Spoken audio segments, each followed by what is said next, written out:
que está difícil resgatar esse papel da escola? Por que está tão difícil ensinar virtudes no mundo de hoje?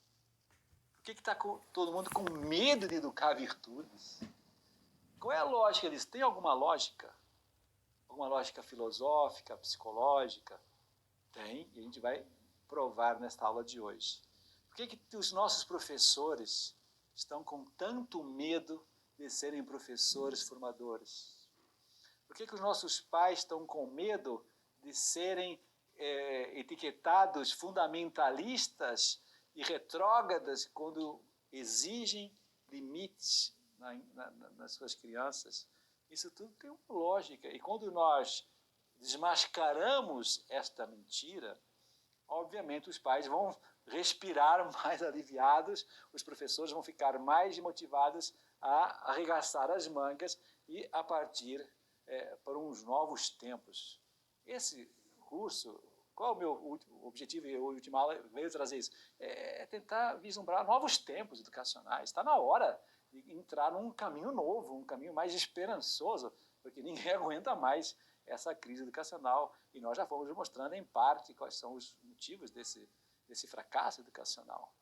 Então, eu penso que o grande problema do momento, para dar essa virada, é tentar aprofundar por que existe esta nova pedagogia moderna na educação, que prega o seguinte: olha, nós temos que acabar com a educação tradicional que sempre nos ensinaram, acabar com aqueles valores que vinham lá dos gregos, que foi defendida em toda a Idade Média, que foi depois exposta no modernismo. Né?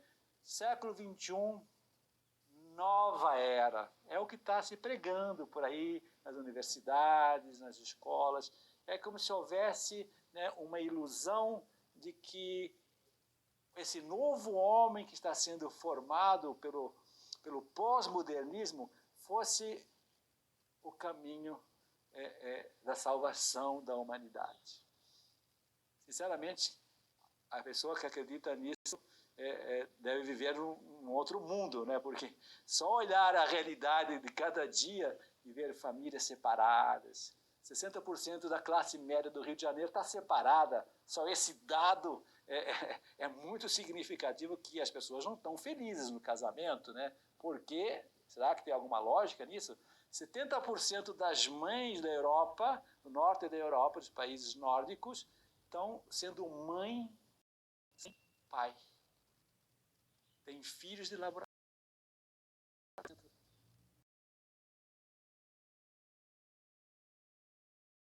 A coisa boa não vai vir por aí. E a gente começa a analisar os fenômenos sociais do momento e ver gente deprimida muito cedo, gente imatura, que falávamos nas aulas anteriores. A gente está vendo problemas de droga, sexo desvairado, gravidez precoce. Todos esses problemas sociais, vocês vão me dizer, sempre existiu isso? Não. Do grau que está atualmente, não. Sempre existiu, pequenas porcentagens, pequenas parcelas, sempre existiu, de fato.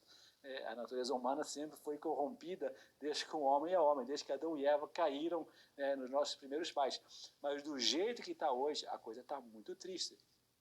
E do ponto de vista educacional, nunca se viu um nível tão baixo de aprendizagem, que estão aí os exames internacionais, os resultados dos exames internacionais, mostrando que o Brasil está em último, penúltimo lugar em tantos itens. Então, alguma coisa está acontecendo. O que aconteceu? Então, é importante que vocês entendam que o primeiro passo foi isso, acabar com a tradição. O que é tradição? Tradição é isso, é aquele valor cultural que protege os valores do passado. Teve gente que falou assim, não, vamos começar tudo de novo. Vamos desprezar 25 séculos de conhecimento ético e vamos começar uma nova ética. E olha que está aí. Foi coisa boa. Eu percebo nos atuais amigos de 25 a 35 anos que há, de fato, uma revolta para esta medida que aconteceu na geração anterior, que foi que acabar com os valores do passado. Não deu coisa boa. Os atuais pais que têm filhos jovens, que são os pais que eu trabalho no meu colégio, cada vez mais eu noto que eles nos procuram justamente para quê? Para resgatar essa tradição que foi, de alguma maneira, ocultada. Eu não diria que foi destruída, porque não dá para destruir. Foi encoberta de areia. E o que está fazendo hoje o Porto Real, sabe o que é? Está varrendo essa estrada e ela está aparecendo. Olha, existem os valores, existe família, existem virtudes, existe harmonia interior. E os pais estão nos procurando por causa dessa volta à tradição dos verdadeiros valores humanos. Sabe por que houve essa destruição dos valores? Porque, efetivamente, quando há algumas ideologias que vão entrando na cultura, que a gente iria muito longe se fosse falar de todo o marxismo, de todo o socialismo, de todo o nazismo, de todo o cientificismo, de todo o positivismo, que foi entrando e está encharcando a nossa cultura do momento. Então, é óbvio que começa a haver, pois, uma resistência aos valores transcendentes. O fim da tradição é o fim da transcendência. Há um medo de Deus, como se Deus não fosse uma pessoa que nos ama, que nos quer construir uma felicidade nessa terra e depois na outra. Quando há uma aversão a Deus, quando há uma rejeição a Deus, quando há essa busca pela morte de Deus, de Nietzsche, então acaba havendo mesmo a morte do homem, que nós comprovamos nesses últimos anos. Houve a morte do homem. E quando a gente comprova essa morte do homem, obviamente nós queremos a vida do homem, e por isso as pessoas inteligentes, as pessoas que refletem um pouco nos valores sociais do momento e percebem que de fato ninguém está feliz, estão querendo o resgate dos verdadeiros valores humanos. E é isso que as escolas, na minha opinião, têm que voltar a fazer. As escolas de famílias. Não mais, talvez, as escolas antigas que vinham de séculos, que talvez estejam um pouco deterioradas, um pouco despersonalizadas, perderam um pouco o seu carisma.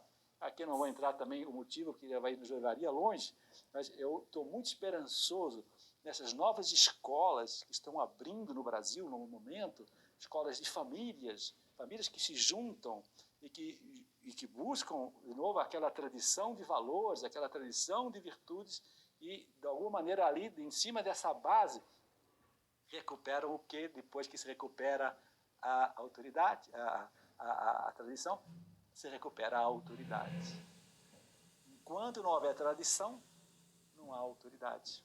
Por quê? Porque quem é você para levar alguém no caminho do bem se não há uma estrada definida e clara, que eu agora estou varrendo e está aparecendo novamente? Quando não há estrada, quando é um deserto, a pessoa vem ao mundo e vê um deserto, então quem é que tem razão diante de duas vontades contrárias? Ninguém. Então a autoridade, ela se destrói e se destrói a educação.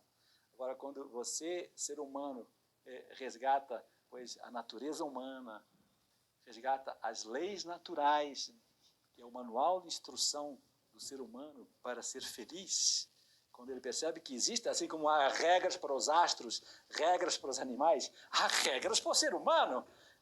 Parece lógico que o nosso Criador nos tenha dado esse manual de instruções para que nós consigamos funcionar corretamente. Quando você quis rasgar o manual de instruções e deixar o homem escrever o seu próprio manual de instruções, é aí o que aconteceu no momento atual, e há a destruição do homem, e há, pois, como qualquer pessoa que não leu o manual de instruções da geladeira ou do computador, ele vai ligar no 220 e vai queimar, pois isso é o que aconteceu no homem moderno, foi ligar no 220 e queimou.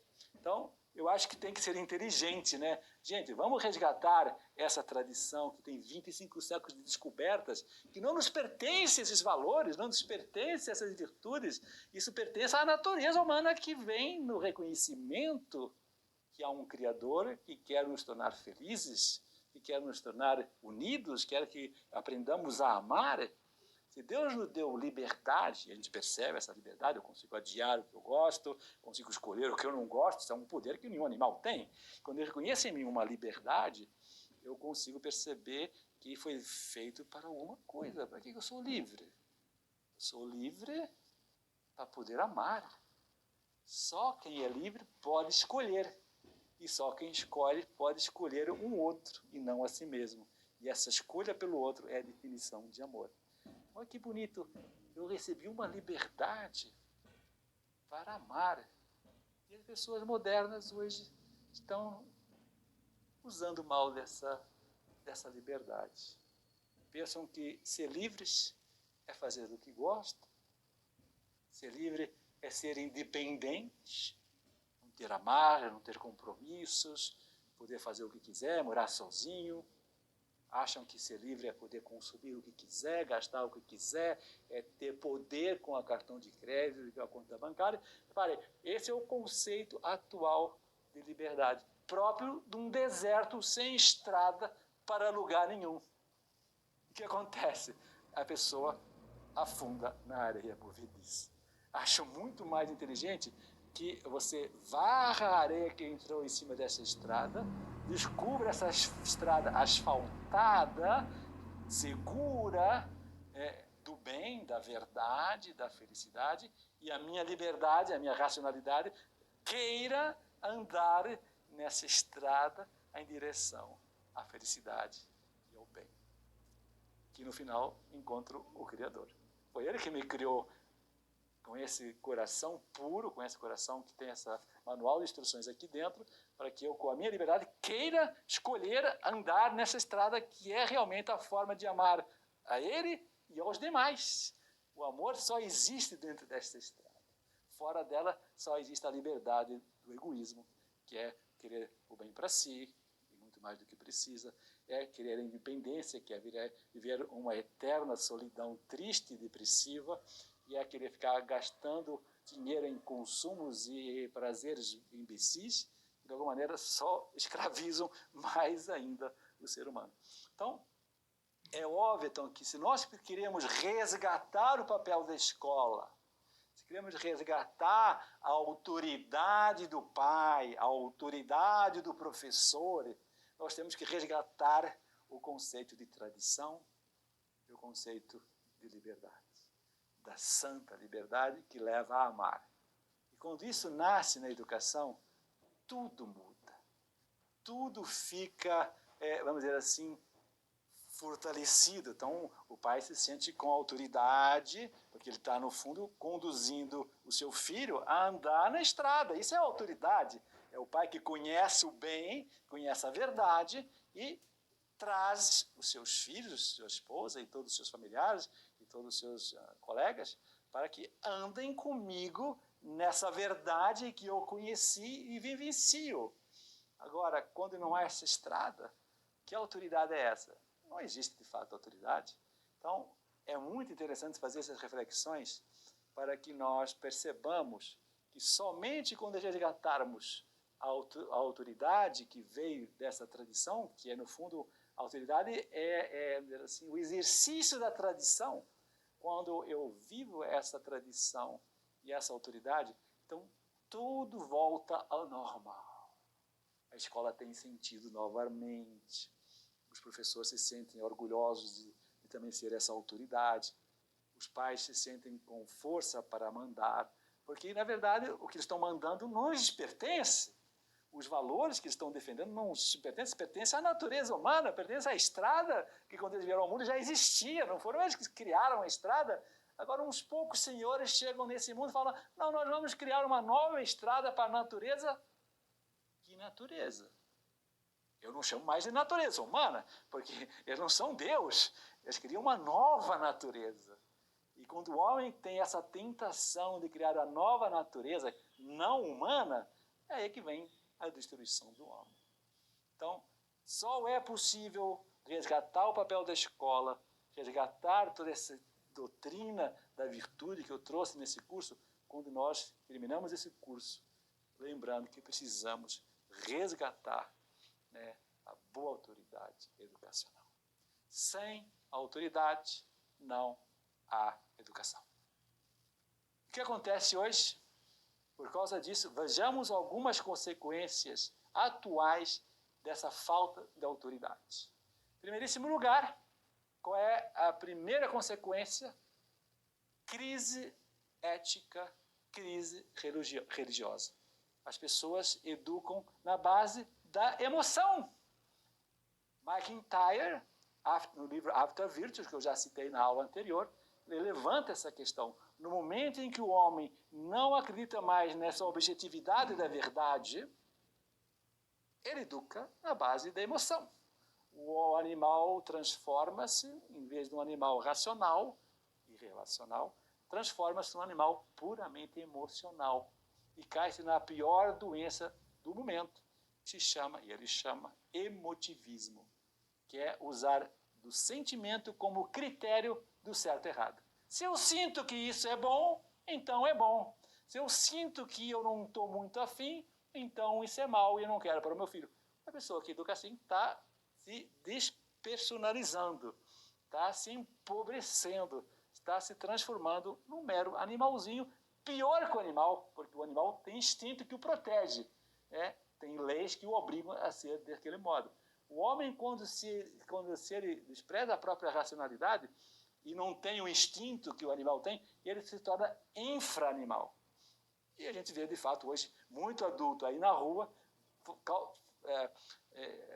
praticando ações que as pessoas pensam, bom, como é que o cara fez isso? É tão absurdo, é tão ilógico que a gente tem até dificuldade de compreender o fenômeno. Então, hoje, a primeira grande consequência dessa falta de autoridade foi o tal do emotivismo, que gerou uma imensa crise religiosa, crise ética.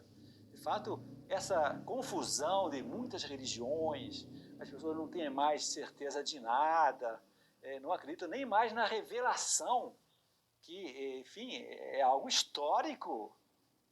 Abraão existiu, Moisés existiu, Cristo existiu, tem fenômenos evidentes disso, tem documentos históricos que provam isso, tem histórias de santos incríveis sobre isso, tem aparições do céu em todos os séculos, tem tantos fatos evidentes dessa revelação que quando há uma negação à racionalidade, não aceitam nada, quer dizer, está tudo excluído, está tudo congelado numa caixa e se trabalha apenas com a emoção. E, obviamente, se torna um empobrecimento humano e, obviamente, um empobrecimento educacional. Então, quando a emoção é o que domina o mercado, então a educação também se torna emocional. Então, a escola tem que ser lúdica, não pode ter muita lição de casa, a criança não pode ser, enfim, muito cobrada, senão traumatiza, o professor tem que ser um palhacinho para a criança rir, enfim, tudo fica desfigurado. Então, a escola se despersonaliza. A segunda consequência desse emotivismo é, obviamente, a destruturação familiar. No momento em que não há mais esses valores eternos, imutáveis, objetivos, universais, quem é que vai ter razão? A mãe ou o pai? E necessariamente, dois corações egoístas diante de um deserto, sem valores que não pertencem nem a um nem ao outro, não vão conseguir dirimir. Quem vai dirimir? O que for mais inteligente, o que for mais poderoso, o que ganhar mais dinheiro, o que for mais famoso profissionalmente, sei lá, haverá vários fatores que levará à desunião familiar, e aí está a explicação dos 60% de famílias separadas no Rio de Janeiro. Um índice que foi aumentando, obviamente, nos últimos 40 anos. E vai aumentar se a sociedade não tomar um choque desse absurdo que é não defender os valores morais. Quando a família fica desestruturada, quem mais sofre em seguida? A própria escola. a escola perde a razão de existir. Porque se a escola antigamente existia para complementar a boa formação familiar, então, hoje a família já está desunida, então a escola vai ficar também um pouco despersonalizada. Então, ela vai existir, então para quê? Não é mais para formar a pessoa humana, é mais para formar um cidadão que obtenha algum recurso econômico que, de alguma maneira, depois me sustente na velhice. Então, será uma visão da escola fraca e meramente materialista. A escola hoje tem como missão um fornecimento material para o jovem. Então, é óbvio que se não há uma tradição que há que resguardar e cuidar, não há uma autoridade que defenda essa tradição, não há mais o papel educacional que havia na igreja e na cultura ética. Então, a família já perde a razão de existir, aí vem a destruição da família, vem a destruição da escola, é uma consequência. Então, é óbvio que uma sociedade em que não percebe isso, não viu que as fontes da verdade, igreja, família, escola, ficam destruídas. Quem é que vai alimentar, pois, a alma do cidadão? Lembrem que os gregos ensinavam ética, ensinavam virtudes, os pedagogos que levavam os jovens a aprender pelas ruas, e pelas cidades e pelas experiências no campo, pela formação socrática e tudo mais, tinham como objetivo torná-los bons cidadãos, que seriam os futuros governantes. Então, quando todas essas fontes de boas pessoas, família, igreja, cidade, cultura, escola, tudo está destruturado porque não há mais valores para ensinar, cada um ensina o que quiser, o que a emoção promove. Então, é óbvio que toda a estrutura social fica debilitada.